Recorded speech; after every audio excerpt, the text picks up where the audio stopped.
Friends, நிறைய பேர் எனக்கு ஒரு டவுட் இருக்குது, உங்கள்கிட்டயே கிளியர் பண்ணிக்கிறேன். நான் தான் சொல்யூஷனாக சொல்லுவேன், பார்த்தா எனக்கே ஒரு சொல்யூஷன் வந்திருக்குலாங்க பாருங்களேன்.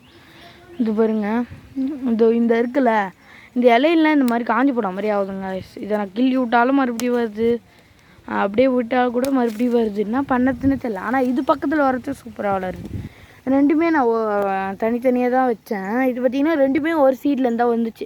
நான் தான் தனியாக எடுத்து வச்சேன். இது பார்த்திங்கன்னா இதான் ஃபஸ்ட்டு வச்சுது. ஆனால் பார்த்திங்கன்னா வாடி போகிற மாதிரி ஆயிடுச்சு. இது நல்லா வந்துச்சு. இது பார்த்திங்கன்னா நல்லா துளுராக இருந்துச்சு, ஃபஸ்ட்டே வளர்ந்துச்சு. இவர் பார்த்திங்கன்னா அந்த செடிக்கு ஆகலாம். வாட்ச்மேனை பார்த்துக்கலாம் நம்ம. இவர் பேருக்கு அறிவில்லாதவன் இவன் பேர். இதை பாருங்க, அறிவில்லாதவன் இவன் பேர். பாருங்க எப்படி அழகாக இருக்கான் பாருங்க. ஆனால் இவன் பேர் அறிவில்லாதவங்களாம். இவன் பேர் அறிவில்லாதவன். நீங்களே பார்த்துங்க. ஐயோ, ரோஸ் வந்துச்சு, என்னை அடிக்கிறதுக்கு வரான். பார்த்தீங்கன்னா வளரவே மாட்டேங்குது. இதுக்கு எதனா சொல்யூஷன் இருந்தால் சொல்லுங்கள். இந்த வாட்ச்மேனும் எனக்கு சொல்யூஷன் சொல்ல மாட்டேறான். நீங்களாச்சும் சொல்லுங்கள்.